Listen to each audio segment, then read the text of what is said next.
avisa.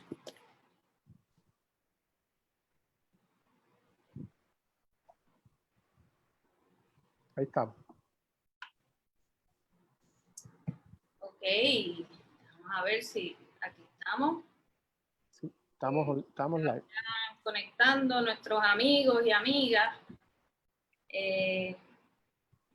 Voy a hacer aquí, ustedes saben que tenemos que hacerlo todo a la vez nosotros. Buenas tardes a todos y todas.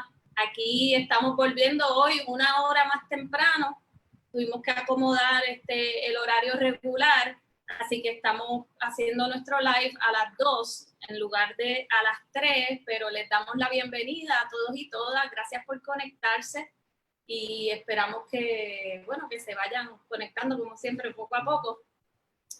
Hoy estoy nuevamente con mi compañero Luis Calderón. Saludos, Luis. Hola, Mari. Estamos aquí otra vez, otro martes más. Así es. Y entonces, ¿verdad? Como ustedes saben, hemos estado haciendo una serie de lives mayormente dedicados, ¿verdad? A la problematización, al cuestionamiento, ¿verdad? De este toque de queda que se ha impuesto en Puerto Rico a raíz de la crisis del COVID-19. Desde distintos ángulos lo hemos abordado, desde el ángulo de derechos humanos, desde el ángulo comunitario, desde el ángulo científico, desde el ángulo de la penalización, de las penas en sí, ¿verdad? Que promueve este toque de queda. Y hoy nos acompaña un profesor muy distinguido a quien hemos invitado y me alegra mucho tenerlo por aquí. Es el profesor Jorge Farinacci Fernós de la Universidad Interamericana, de la Facultad de Derecho de la Universidad Interamericana, es profesor en Derecho Constitucional, ¿verdad, profesor? Derecho público, derecho administrativo, constitucional, que fíjate, en esta controversia, en estos asuntos que estamos viviendo ahora mismo en Puerto Rico, es como perfecto para una clase, porque tiene tanto el elemento constitucional, que uno brega con la cuestión del gobierno en general y los derechos, pero el derecho administrativo, que es los poderes de la rama ejecutiva específicamente, que ahora mismo estamos viviendo lo que es gobierno bajo la rama ejecutiva, o sea que de verdad que es como un profesor le da una gran satisfacción saber que lo que enseña de vez en cuando es útil. Y eso es lo que estamos viviendo y lo que quisiera ver que podamos discutir hoy. Tremendo. Pues, ¿verdad? Sobre este toque de queda hemos hablado mucho. Con usted fuera de récord ahorita hablábamos, ¿verdad? De hacer una distinción entre lo que el gobierno tiene el poder de hacer, ¿verdad? Y por otro lado, de los derechos que se afectan cuando, ¿verdad? Hace una medida, impone una medida restrictiva como está el toque de queda. Yo sugeriría que empecemos desde el principio, o sea, originalmente el país, ¿verdad? Me parece que aceptó el toque de queda sin mucho cuestionamiento, ¿verdad? Nosotros desde el principio nos estábamos cuestionando bajo qué autoridad la gobernadora de Puerto Rico impuso ese toque de queda, ¿verdad? Porque desde la perspectiva constitucional no hay, ¿verdad? No hay, usted nos va a hablar ahora ya mismo sobre lo que dispone la Constitución en términos de una ley marcial, que no es lo que estamos viviendo y tiene unas situaciones muy específicas en las que se puede, ¿verdad? Imponer una ley marcial y ese no es el caso. La orden ejecutiva descansa en sí misma, ¿verdad? Ellos se refieren a la ley 20 de seguridad pública cuando crean el toque de queda. Sin embargo, la ley 20 nosotros entendemos que provee para que se decrete una emergencia, pero no necesariamente para imponer un toque de queda.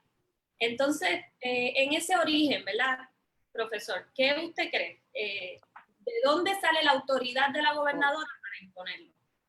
Bueno, como dice el carnicero, vamos por partes.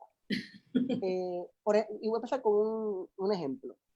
Hace como ya, wow, como pasa el tiempo, como 30 años, hubo un caso bien importante del Tribunal Supremo de los Estados Unidos, donde una persona fue acusada por poseer un arma de fuego cerca de una escuela. en violación de una ley federal que decía que tú no podías tener armas cerca de una escuela. Y él cuestionó esa ley. Y uno instintivamente podría pensar que él cuestionó esa ley porque violentaba sus derechos a la segunda enmienda de poseer armas, ¿verdad? Que ese poder, esa ley, infringía un derecho. Pero no, ese caso que se llama US versus López, él no cuestionó que esa ley le afectaba un derecho. Él cuestionó que el Congreso carecía del poder para adoptar esa ley en primera instancia. O sea que antes de uno analizar si una acción del gobierno afecta a un derecho individual o colectivo, la primera pregunta que uno se tiene que hacer es si el gobierno tiene autoridad para aprobar esa ley en primera instancia, aunque no viole un derecho individual. Y esa es la primera importante distinción. Y eso nos lleva a la primera pregunta que hay que hacerse en cuanto a la validez del toque de queda, es si el gobierno, y el gobierno es mucha gente, la rama ejecutiva, tenía el poder de adoptar un toque de queda. Entonces, primera importante distinción que tú intimaste es la diferencia entre un estado de emergencia y la ley marcial. Uno pensaría que son sinónimos.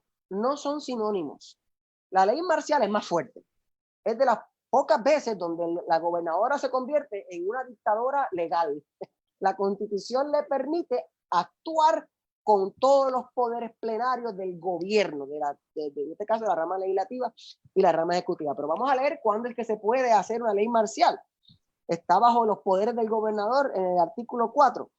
Proclamar ley marcial cuando la seguridad pública lo requiera en casos de rebelión o invasión o inminente peligros de rebelión o invasión. Pues Puerto Rico no ha sido invadido hasta que yo tenga entendido, y no ha habido una rebelión en nuestro país, que tampoco es suficiente, porque no es que hay una rebelión y 3 personas se rebelen, o una invasión de 4 personas que lleguen por la bahía de San Juan.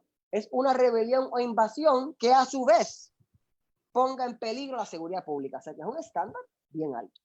Eso no existe en Puerto Rico y esa no es la base de las medidas que ha tomado la gobernadora. O sea que no hay ley marcial en Puerto Rico. Y eso es importante porque en nuestro ordenamiento, hay una, esto es básico, ¿verdad? Pero a veces hay que decirlo básico, hay una separación de poderes y quien único está autorizado para adoptar reglas normativas es la Asamblea Legislativa.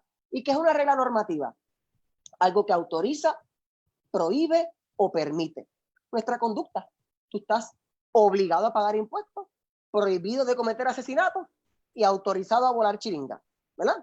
Esas 3 cosas. Quien único puede hacer eso es la Asamblea Legislativa. El Poder Ejecutivo no tiene poder de exigir conducta. Ellos implementan las leyes. O sea que de primer caso, a uno le gustaría que, porque el gran ausente en toda esta crisis ha sido la rama legislativa, porque se le ha delegado todo a la rama ejecutiva. La rama ejecutiva tiene 3 tipos de poderes. El poder de implementar las leyes, o sea que si la legislatura dice que tener cocaína es ilegal y un policía te ve con cocaína, pues te arresta. El acto de arrestar es un acto ejecutivo porque puso en vigor la norma de la legislatura que prohibía la posesión de cocaína. Pero el ejecutivo no decide si la cocaína es legal o ilegal, ¿no? Esa es la legislatura. Segundo, los poderes que la Constitución le dé. Y aquí está el artículo 4 de la Constitución. Y fuera de firmar los proyectos o vetar los proyectos, como el Código Civil o el Código Electoral que estamos debatiendo en estos días, la rama ejecutiva no tiene poder constitucional de adoptar normas, excepto firmar un proyecto si le gusta o vetarlo si no le gusta. Eso es. Ahora, yo dije que eran 3. Porque hay unos mecanismos en los cuales la legislatura le puede prestar, la palabra técnica es delegar, ciertos poderes legislativos a la rama ejecutiva. Tomar un ejemplo. Supongamos que llegamos a la conclusión de que en Puerto Rico hay muchas especies que están en peligro de extinción. Y eso es malo. La legislatura no va a hacer una ley con cada una de las especies y cuanto múcaro, coquí, cotorra, son demasiadas especies. Son miles. La legislatura no puede en una misma ley poner la lista completa. ¿Qué hace la legislatura? Adopta una ley general que dice que hay que proteger las especies en peligro de extinción y le delega a la rama ejecutiva el poder de detallar esos elementos. Eso es lo que es la delegación. Y eso típicamente se hace a las agencias administrativas a través de los reglamentos. Por ejemplo, en el caso de las especies, el Departamento de Recursos Naturales y Ambientales adopta un reglamento donde especifica cuáles son esas especies en peligro de extinción. Eso mismo ocurre en una emergencia, porque se parte de la premisa de que hay unas agencias de la rama ejecutiva que están en mejor posición que la legislatura, ya sea por su expertise, por su conocimiento técnico, por su experiencia acumulada o por la practicalidad, ¿verdad? Porque hay que a veces moverse rápido, la legislatura no es muy rápida, se le delega en la ejecutiva. Las emergencias son eso. La legislatura hizo un juicio en la ley 20, la ley de seguridad pública, diciendo, miren gente, si mañana llegan los marcianos como en Independence Day, no hay tiempo para que los 51 representantes y 27 senadores se reúnan y hagan una ley, no hay tiempo. Delegamos en la rama ejecutiva el poder de adoptar ciertas normas legislativas de prohibir, autorizar o requerir, pero eso está limitado. Porque al fin y al cabo nosotros no podemos permitir un ejecutivo que se crea legislatura. Está actuando dentro de los parámetros que la legislatura le dé. O sea que en el caso de la ley 20, para hacer la transición a la ley 20, que es lo importante en esta discusión, la ley 20 le autoriza a la gobernadora a declarar una emergencia, número 1. Y le da 2 poderes principales durante esa emergencia. Poderes ejecutivos, propios de la rama ejecutiva, como mover la policía para allá, mover chavos para allá, hay que comprar máscaras. O sea, son cosas ejecutivas. Pero tienen el poder también de adoptar normas cuasi legislativas, normativas. Pero tiene que estar circunscrito a la emergencia. Y te voy a dar un ejemplo de un problema con que hubo recientemente, que están los tribunales ahora mismo, la inmunidad a los médicos. Yo, por ejemplo, podría concluir que cuando se le delega autoridad a la gobernadora durante una emergencia, ella podría, vamos a suponer que puede, yo estoy seguro que vamos a suponer que puede, ofrecer inmunidad a los médicos, pero tiene que ser inmunidad a los médicos en su trabajo sobre la emergencia, COVID-19, no una operación de apendicitis. Porque el poder de la gobernadora, delegado por la legislatura en la ley 20, está limitado a la emergencia.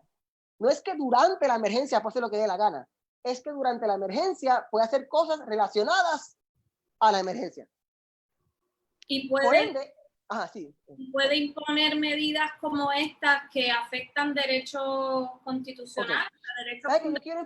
En cuanto a los derechos, te aseguro que voy a eso ahora, pero quiero enfatizar, porque no es lo mismo si la Asamblea Legislativa adopta un toque de queda si la gobernadora lo adopta. Claro. No es lo mismo. Yo no tengo duda. Eso es uno de los problemas que hay, porque ¿verdad? Estamos hablando del inicio de este toque de queda, pero ya esto fue hace más de 2 meses y todavía eso es así. 2 puntos importantes. Primero, que la delegación presume que no hay tiempo, que es mañana. Los marcianos llegaron anoche y es mañana. Ok, pues mañana. Y 2 meses después. La legislatura, eventualmente, cada día que pasa, por definición, cada día que pasa, menos poder tiene la rama ejecutiva. Okay. No es lo mismo el 15 de marzo que el 15 de junio. No es lo mismo.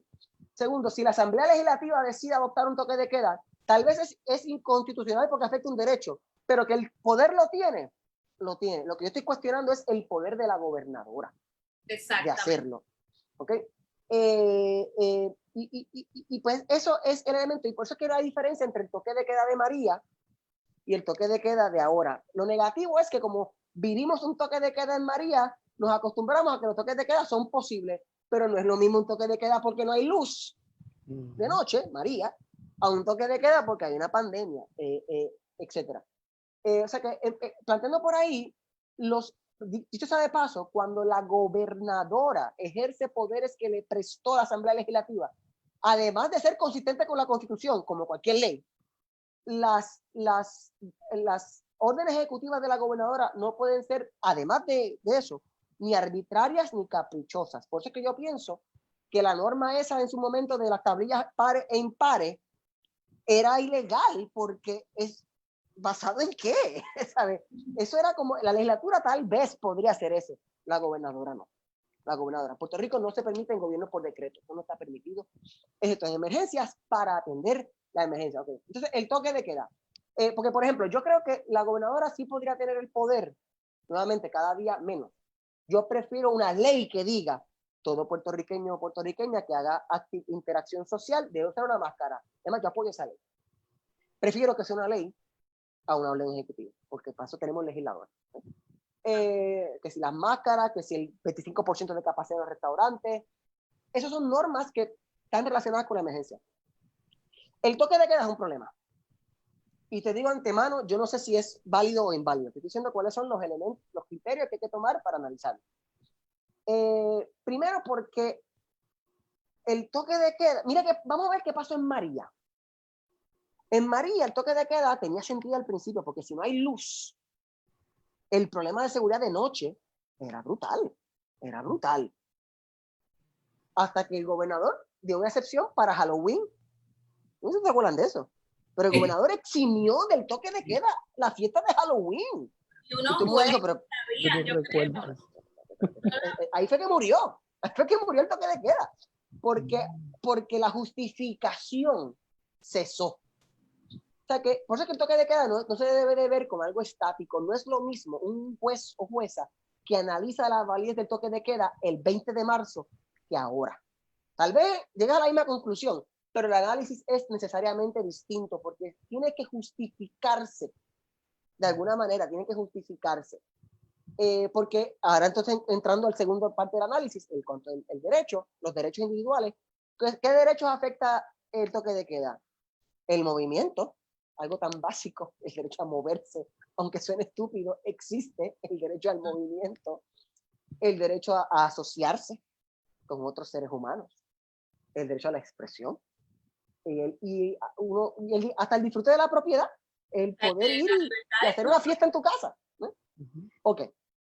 Cuando una norma del gobierno, ya sea ley o orden ejecutiva, ya sabemos que la orden ejecutiva de por sí ya tiene tiene unos strikes en contra, se presume menos válida, por decirlo así. Cuando una norma afecta un derecho fundamental, y todos los que mencioné son de la propiedad, pero asociación, movimiento, expresión y el derecho básico a la libertad, que es más allá del derecho a no estar preso, es a ser libre. Se activa lo que llaman el escrutinio estricto. Cuando la legislatura adopta normas, siempre está sujeto a una revisión de los tribunales, ¿verdad? Porque nosotros no queremos ni la dictadura ejecutiva ni la dictadura legislativa. Los tribunales siempre tienen el poder de asegurarse de que la ley sea válida.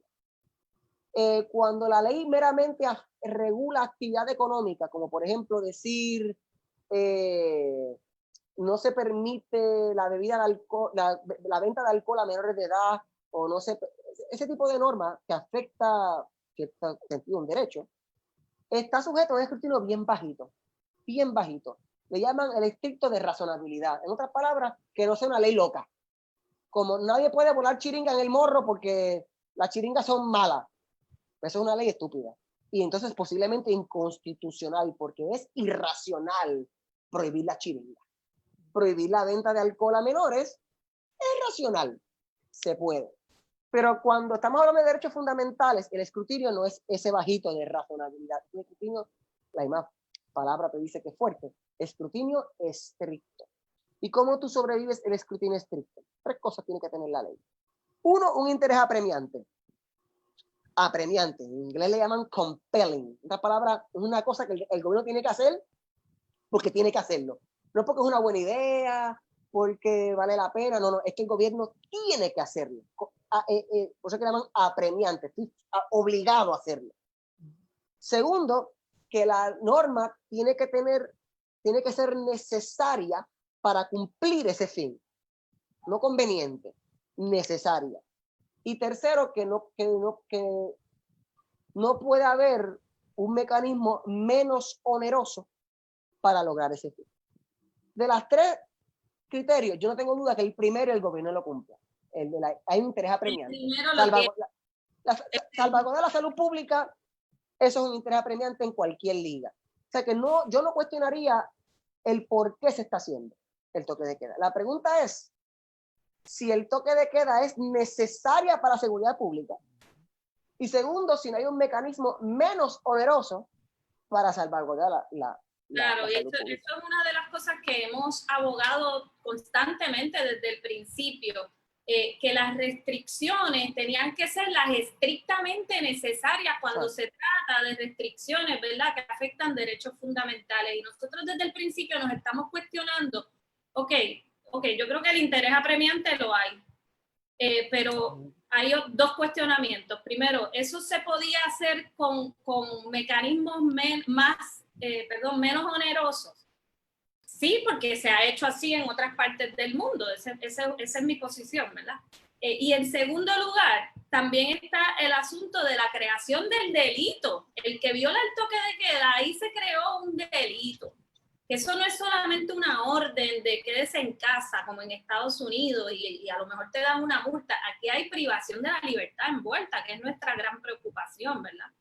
Porque no es solamente el derecho al movimiento, el derecho fundamental, que nosotros lo podemos limitar por un tiempo, por la necesidad que tenemos, pero por otro lado estamos sujetos a que se nos prive de nuestra libertad por ir al supermercado. O sea, son cosas que tampoco, ¿verdad? Sin la intervención de la legislatura, tampoco la gobernadora puede crear delito. Ellos trataron... Ajá. La legislatura como que trató de compensar eso con la ley 35, pero esa ley no establece los criterios para ese delito. Entonces, ¿qué pasa cuando estamos hablando no solamente del derecho fundamental al movimiento y a todos los que usted mencionó, sino que también por este interés apremiante, que estamos de acuerdo que es un interés apremiante, la medida resulta mucho más onerosa de lo estrictamente necesario, porque no nos dejaba ni salir, no solamente, por ejemplo, ahora podemos salir a caminar, se sabe que ahora caminar en espacios al aire libre no afecta el contagio, ¿verdad? No es, después que uno mantenga el distanciamiento, utilice su mascarilla en sitios cerrados, guarde unas ciertas normas, pues no había que limitar el movimiento absolutamente como pretendía este toque de queda. O sea, hay unos recursos menos onerosos a nuestro entender, y por otro lado, ¿qué pasa cuando se crea un delito que te criminaliza por tu simplemente ejercer, ¿verdad?, un derecho fundamental como es caminar al supermercado, digamos? Ok, dos cosas, porque hay dos asuntos envueltos aquí que interactúan. Voy a empezar por el más difícil y después voy por el más fácil. En María, un día no había luz, al otro día había luz. O sea que era fácil distinguir cuándo había un problema y cuándo no. La pandemia es diferente, ¿verdad? Porque aquí, salvo una vacuna espectacular, no hay forma exactamente de saber cuándo se acabó la emergencia. Entonces, más chabón. Dicho sea de paso, yo todavía no he encontrado la orden ejecutiva del gobernador levantando el estado de emergencia de María. Yo creo que técnicamente Puerto Rico aún está bajo estado de emergencia de María, porque nunca se levantó. Así que murió por inercia, pero no le gusta la inercia. A mí no me gusta la inercia, yo no soy fan de la inercia, me gusta que las cosas se acaben. Ok, pero algo parecido puede pasar aquí, sobre todo de que a medida en que se liberalicen otras actividades, el gobierno pierde fuerza al justificar un toque de queda. Porque si yo puedo ir a rezar, yo puedo ir a comer, y yo puedo ir a chapucear a la playa, y puedo dar una vuelta en el carro, llega un punto en que el toque de queda, igual que con Halloween, con María, es como que, espérate. Si puedo ir a Halloween, pues entonces, ¿por qué no puedo ir a casa de mi vecino de noche? Pues si puedo ir a la iglesia y a la playa, ¿por qué de noche no puedo ir a casa de mi vecino? Se va a perder esa justificación porque nuevamente, ¿qué dije ahorita? Que las reglas normativas adoptadas por la rama ejecutiva no pueden ser arbitrarias o caprichosas.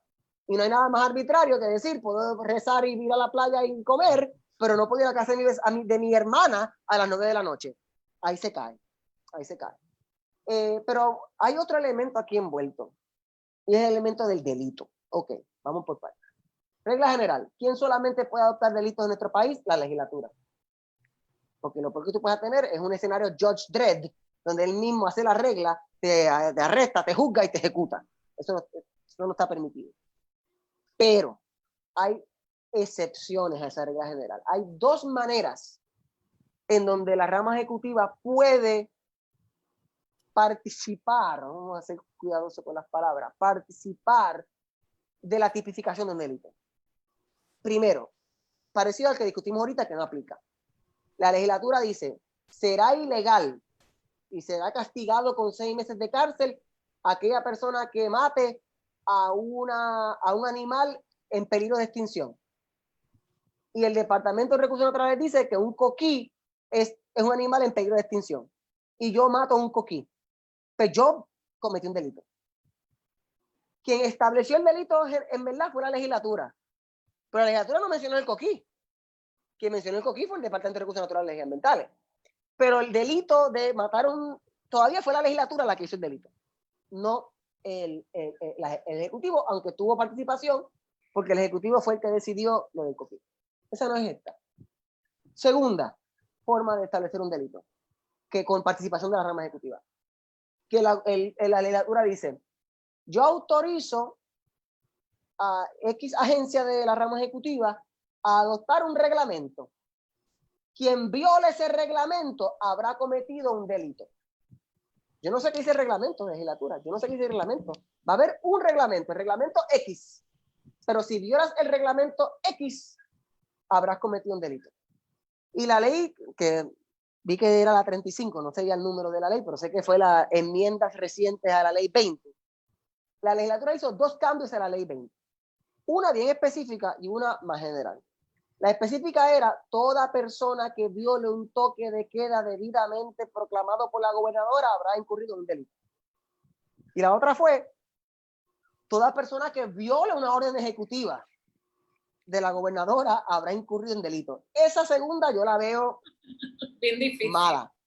Porque cuando tú delegas, no es lo mismo lo que mencioné de la especie en peligro de extinción, donde al menos había algo específico. O sea, el DRNA no puede decir que matar que romper una tostadora, porque una tostadora obviamente no es un animal. O sea, que la legislatura, aunque habló ampliamente, limitó la discreción de la agencia. Pero decir cualquier cosa que ponga la gobernadora, como por ejemplo las tablillas pares e impares, pues no, that's too much. Hasta ahí no. El toque de queda es otros 20 pesos. El problema es que la legislatura vino en rescate de la gobernadora. En vez de aguantar su poder, lo que hizo fue rescatarla, no sé por qué. Porque la legislatura intentó, yo no tengo duda que la gobernadora no podía tipificar como delito violar el toque de queda. Quien único podía hacer eso era la legislatura. Y la legislatura lo hizo.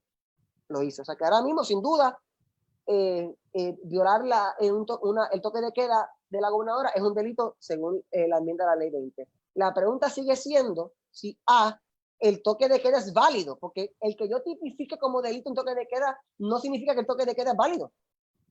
El delito tipificado presume la validez del toque de queda, pero el toque de queda puede ser inválido como quiera. O sea que volvemos a ese asunto. Y segundo, si el toque de queda afecta a mi libertad, porque por ejemplo en Puerto Rico es un delito alterar la paz. Pero esto no es cualquier paz, porque si yo te digo en tu cara tu candidato no sirve o tus posiciones son y uso una palabra que no voy a decir ahora, te estoy alterando la paz. Entonces es mi libertad de expresión también. O sea que no es cualquier alteración a la paz. O sea que tampoco puede ser cualquier toque de queda. Depende. En esta vida depende. No es lo mismo un toque de queda de 12 de la medianoche a 3 de la mañana que un toque de queda de 7 a 5. No es lo mismo un toque de queda una semana después de un huracán a un año después de un huracán. No es lo mismo un toque de queda con 5.000 hospitalizaciones que con 50 hospitalizaciones. O sea que va a ser contingente siempre. Tenemos que sacarnos de la cabeza de que hay una contestación para todos los escenarios. No. Si en Puerto Rico hubiesen muertos en la calle, porque esto es como Ebola, que si te toca te mueres, y la cosa estuviese a un nivel pues quién sabe. Si a un toque de queda se justificaría. Pero la justificación del toque de queda es algo que se tiene que evaluar día a día. Y eso es uno. Y segundo, que el gobierno no puede hablar por las dos partes de la boca. No te puede decir, haz un montón de cosas, pero por la mañana. Bueno, nuevamente, si no hay luz eléctrica, pues hay una diferencia entre la mañana y la noche. pero si hay luz eléctrica, o sea, tiene que justificarse en este contexto de la pandemia. ¿Qué tiene que ver la noche con la pandemia? Tal vez hay una justificación científica que yo no conozco, yo no soy médico. Tal vez viene un epidemiólogo y me explica que yo no sé. O sea, quiero dejar siempre, a mí no me ocurre ninguna, pero uno siempre tiene que tener suficiente humildad de reconocer que hay algún escenario posible. También, Bueno, se tiene que demostrar que el toque de queda de alguna manera adelanta la lucha contra el COVID. Claro, no que adelanta en contraste con las otras medidas que se han permitido. que hay unos asuntos ahí también como muy morales, ¿verdad? Y arbitrarios, porque eso tengo que abrir las iglesias porque eso es un derecho constitucional, la libertad de culto, con lo cual coincidimos. Es cierto que es un derecho constitucional, pero es el mismo derecho constitucional que tenemos al movimiento, al acceso a la justicia, a la libertad de expresión o al derecho a la protesta. ¿No? Y el mismo culto se puede ejercer de noche.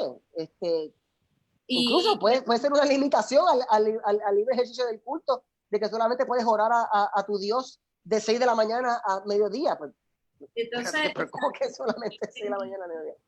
Permitir que vayamos a la iglesia y a consumir, es como es toda una ideología, una visión de mundo que están, ¿verdad?, dándole preferencia por encima de otras que no necesariamente son las que nosotros compartimos. Entonces, dos puntos. Primero, que yo creo que, por ejemplo, y yo sé que hay posiciones encontradas y es un tema difícil, pero el tema de las playas. Yo no sé cómo tú controlas las playas en una isla tropical, porque si hay algo básico de todo puertorriqueño o puertorriqueña es ir a la playa, porque es como que podemos ir a esquiar, no como que podemos, o sea, nosotros vamos a la playa. Pero sin duda hay que controlarlo. ¿Okay? Pero no hay duda, bueno, mi impresión es que el instinto primero del gobierno no era abrir las playas. La gente lo presionó y tuvieron que ceder. ¿Okay? O sea que no podemos olvidar que tampoco, también es una democracia, caramba. O sea que hay maneras de presionar. Lo que me iba a mi segundo punto, yo creo que el toque de queda tiene sus días contados.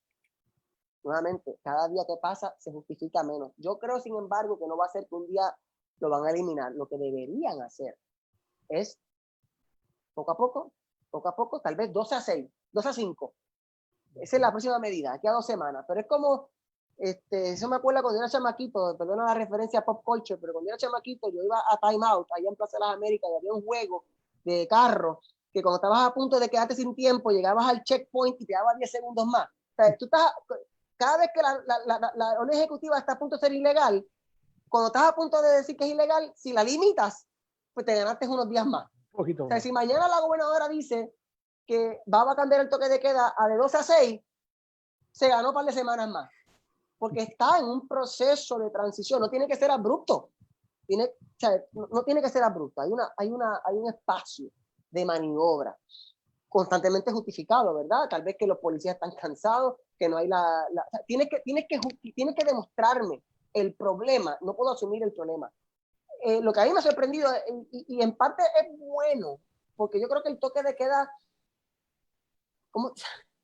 la gente usa máscara, no es porque la gobernadora diga que use máscara, es que la gente cree que usar máscara es una buena idea. Y yo creo que la gente se ha controlado un poco de que de noche nos podemos cuidar un poquito más. Pero tiene que haber una mezcla, porque tampoco yo creo en este ultra individualismo, que cada cual haga lo que dé la gana, porque sin duda mi salud aquí se va a afectar por tu conducta, ¿verdad?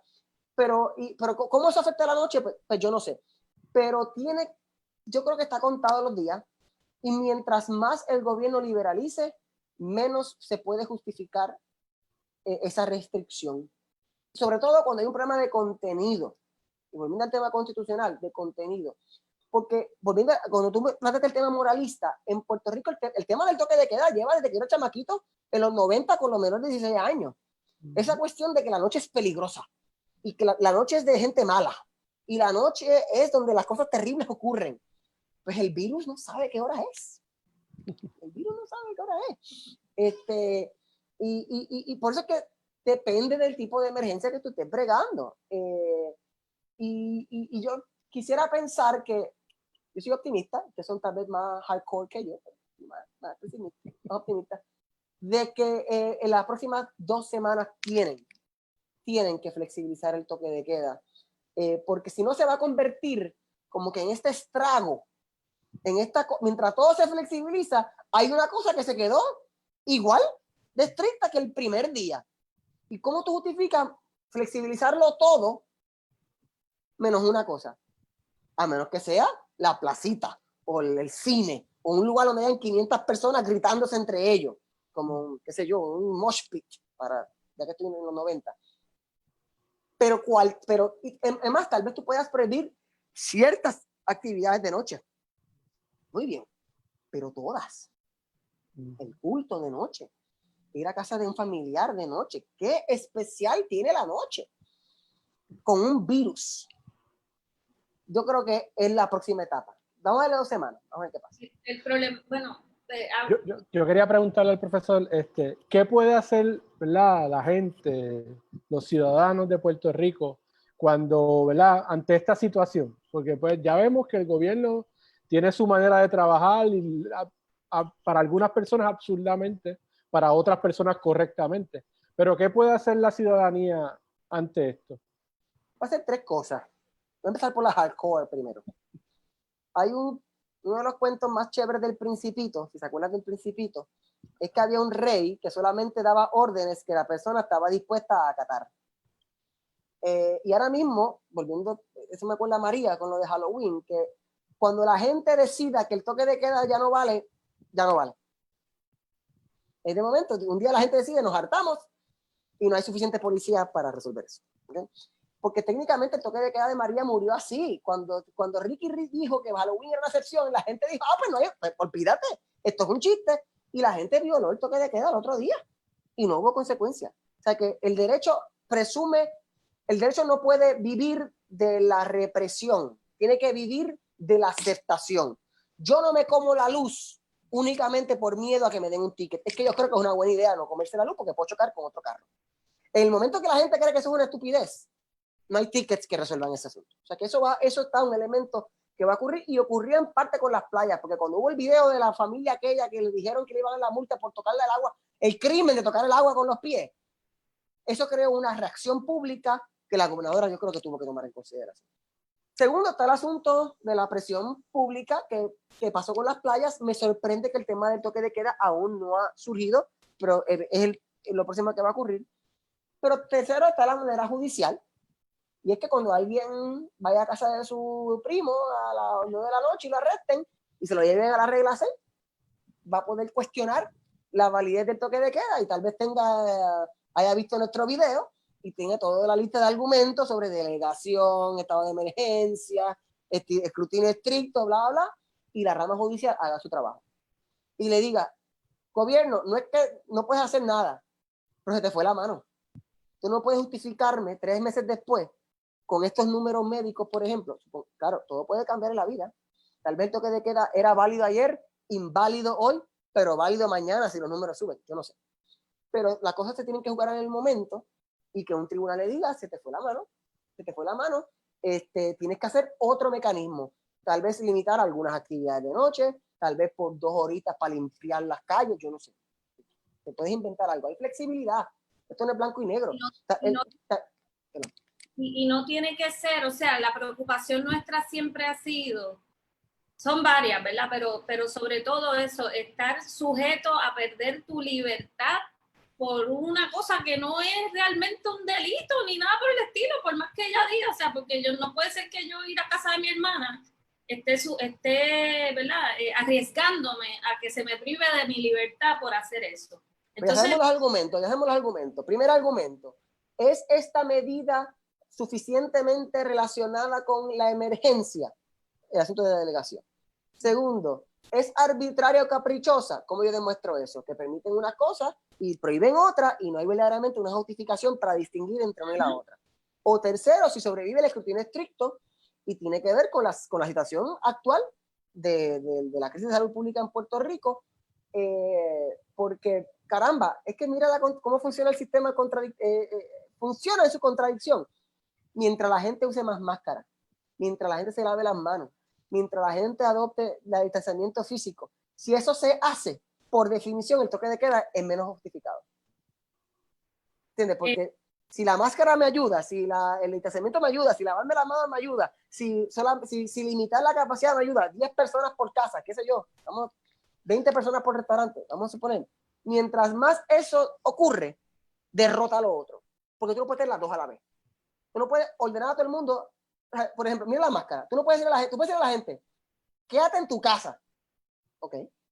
O puedes decir a la gente, usa máscara cuando salga. ¿Ok? Pues no puedes decirle, usa máscara mientras estés en tu casa.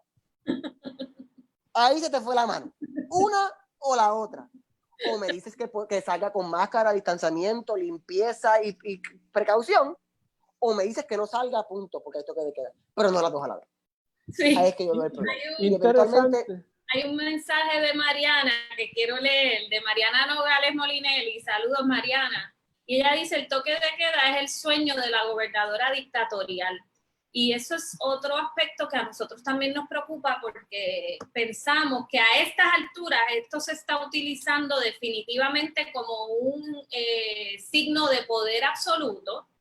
Y nos preocupa más que por la gobernadora, que ya tendrá, este es su momento, o sea, ella está ahí hoy, pero mañana la gente se va a olvidar de ella en algún momento. Ella no va a trascender en la historia de Puerto Rico. Sin embargo, lo que sí va a trascender es esta cultura autoritaria que se creó durante estas emergencias y que la gente aceptó sin cuestionamientos en un momento dado. No digo que ahora no se esté cuestionando, yo sí creo que se está cuestionando, pero eso es lo que a nosotros nos va a pesar durante años, posiblemente décadas, porque un país que se cree democrático y que ha hecho su historia contemporánea, afirmando una supuesta democracia en la que ha vivido, realmente está adoptando unas medidas tan y tan autoritarias que la aceran. Me parece que a largo plazo, definitivamente, el espíritu con el cual nosotros tenemos que aspirar a una verdadera democracia, que no es la que tenemos.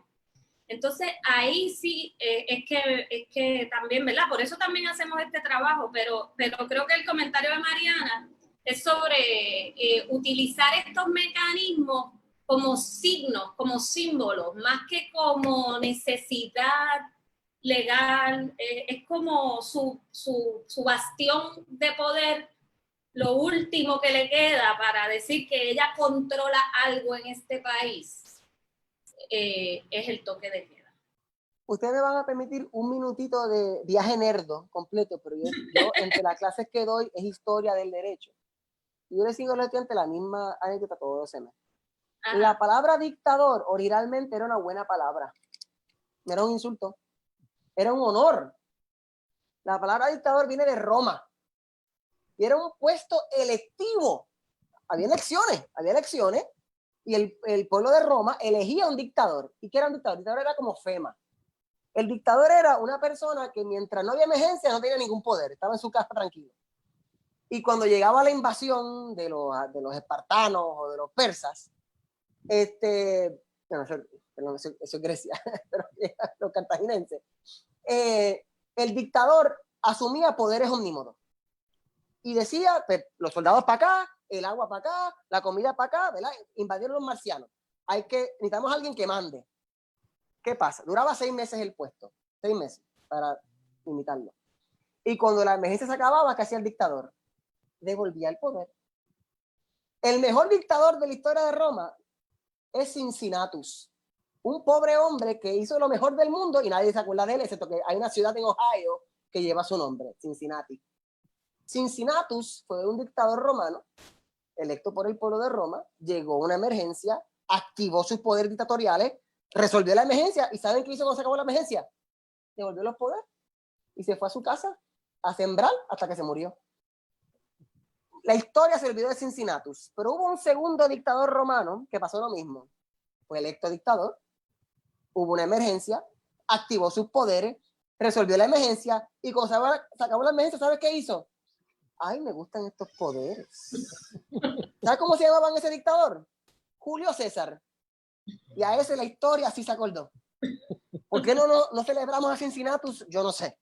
Pero nos acordamos de Julio César, que como que no le gustó echar para atrás. Y uno de los problemas de los poderes de emergencia es que se usan bien. El problema no es que se usan, el problema es que no se devuelven. Te dije el ejemplo de María. Ricky Rosselló declaró el estado de emergencia. Ok, caramba, nunca lo levantó. Porque es más fácil declarar el estado de emergencia que levantarlo. Entonces, nos acostumbramos a vivir la emergencia permanente. Como ocurrió con los 11 de septiembre en los Estados Unidos, la emergencia permanente. Y el riesgo aquí no es que, las medidas sean malas, es que nos acostumbremos a esas medidas. Uno, a que sean permanentes, esta medida sea permanente. Y segundo, a que en el próximo día, porque un día, un día hubo mucho frío, el gobernador diga, estado de emergencia, toque de queda. Y la gente ya automáticamente, como los perros de Pavlov, piensen que emergencia equivale a toque de queda. Exactamente. Cuando algunas emergencias podrían justificar un toque de queda corto. O sea, que de algunas emergencias podrían justificar un toque de queda corto, nos convertimos en cualquier situación, automáticamente justifica un toque de queda permanente. ¡Wow! Y ese es el gran riesgo. Y el planteamiento que hace Mariana y hace Mari es que, sin duda, este gobierno no hizo nada con las pruebas, excepto corrupción. No hizo nada en cuanto a salud pública. Su única herramienta fue a las casas del mundo.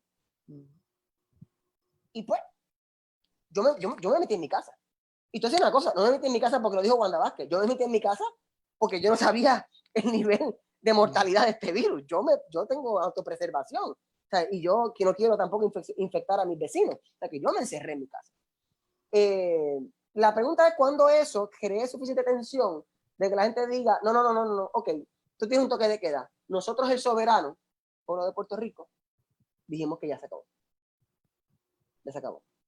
Y lo que me preocupa no es que el toque de queda se decrete, es que poco a poco, no es como que un día sí, un día no, pero poco a poco, por definición, cada día más debe haber más cuestionamiento.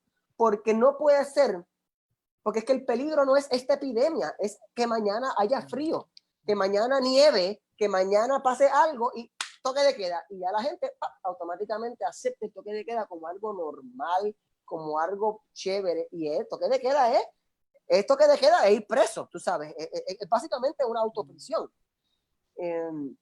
Y este gobierno, y los gobiernos en Puerto Rico en general, porque estoy del siglo XIX en España, incluso mis estudiantes ya saben, los que estén viendo esto que sean estudiantes míos, ya más o menos van a saber el examen final, porque en el siglo XIX los gobernadores españoles, para prohibir conducta política, nunca prohibían directamente la conducta política. ¿Qué prohibían? No puede haber reuniones de dos más personas, la gente no puede estar de noche en la calle, la gente no puede ir a los cafetines, tú controlas socialmente la conducta y como consecuencia controlas el accionar ciudadano, porque el ciudadano se acostumbra a no estar en la calle, se acostumbra a no asociarse con otra gente, se acostumbra a no cuestionar, se acostumbra a no utilizar los espacios públicos, pues tenemos un problema. Exacto. Tenemos un serio problema. Profesor, antes de irnos, yo sé que ya nos tenemos que ir, pero es importante lo que usted está diciendo porque ahora mismo, después del fin de semana, después de los full track, después de la cuestión, toda la amenaza en los medios de comunicación es nos van a volver a meter a las casas, pórtense bien, incluso hasta el mensaje de la gobernadora, no, si no se portan bien, vuelvo otra vez a las medidas. Estoy a plantear un punto medio porque yo soy bastante colectivista y yo también creo en que de vez en cuando el gobierno tiene que actuar en beneficio de la gente. Yo no soy libertario. Pero hubo un error analítico serio en la expresión de la gobernadora. ¿Qué debía haber dicho? Si esta conducta produce un aumento descontrolado en infecciones, hospitalizaciones y muertes, por eso yo voy a volver a tomar medidas. Pero no puede ser un castigo automático porque la gente no actuó como ella quiere que actúen, porque eso está fuera de su control. Yo uso máscara, yo mantengo distancia, yo no salgo de mi casa porque sí. yo salgo para comprar comida. Muy bien, muy bien. Yo hago mi aportación como buen ciudadano que participa en un colectivo que se llama el Pueblo de Puerto Rico. Yo creo que por ejemplo, yo creo que si tú eres no tomas cuidado, puede haber un problema de salud pública. Puede haber un problema de salud pública. Por eso yo no he ido a Plaza de las Américas, o sea, yo no iría. Pero es porque pienso que eso a su vez va a crear un problema de salud pública, no porque la conducta en sí es mala.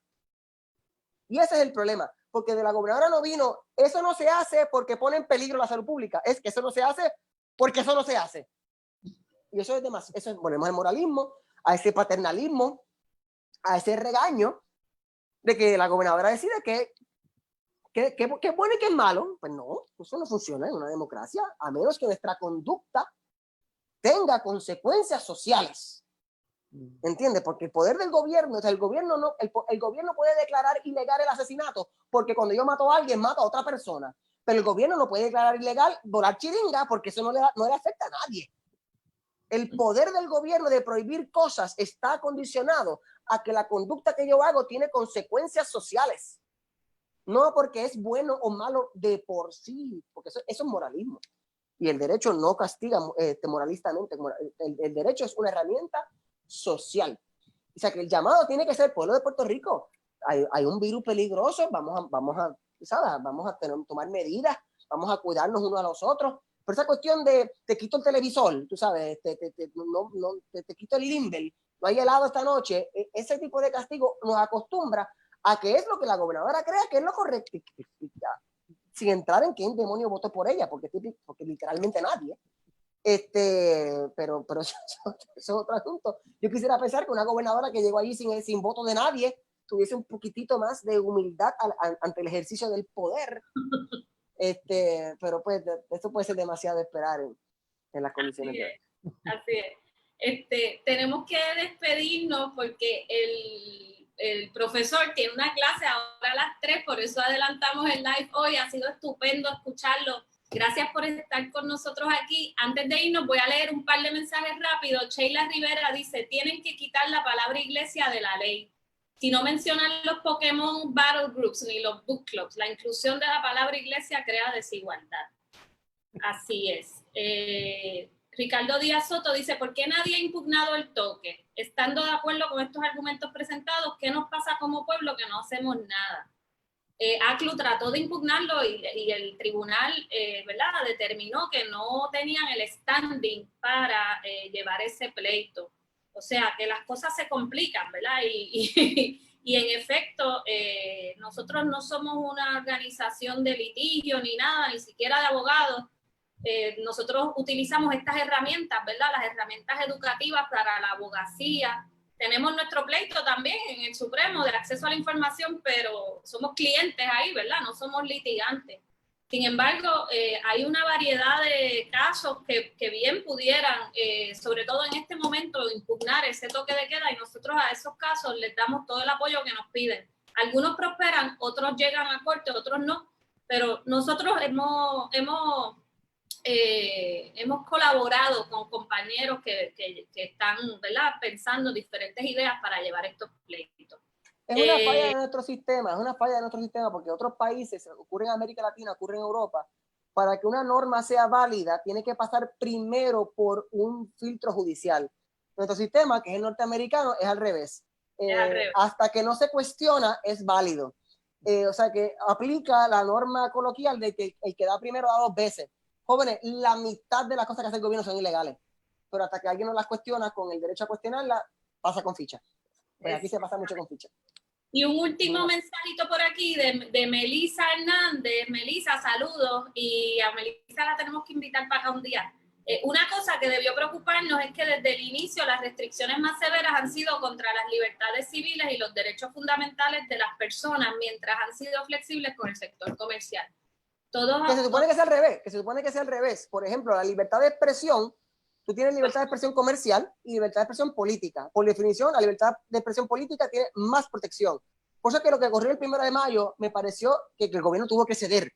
Algún abogado le dijo, esto es ridículo, porque si yo puedo ir a hacer una caravana para felicitar a la a los Boy Scouts. Muy bien, tienes derecho a hacer eso, pero tengo más derecho a protestar. Yo tengo, por cada derecho que yo tengo comercial, tengo un derecho político más fuerte. O sea que incluso tú podrías decir permitida la actividad política, prohibida la actividad comercial. Se puede. Lo que no puedes hacer es permitida la actividad comercial, prohibida la actividad política. Eso es un no. Eso es un no. Ahí volvió. Como que se me paralizó a mí, ¿a ustedes no? No. Ah, ok, pues fui yo, perdone. Bueno, espero que se haya escuchado. Sí. Gracias, fui yo, se me fue, pero gracias, profesor Farinacci Fernó, gracias a Luis, a todos los que comentaron. Nosotros ponemos este video también en YouTube, así que espérenlo, vamos a compartir el enlace.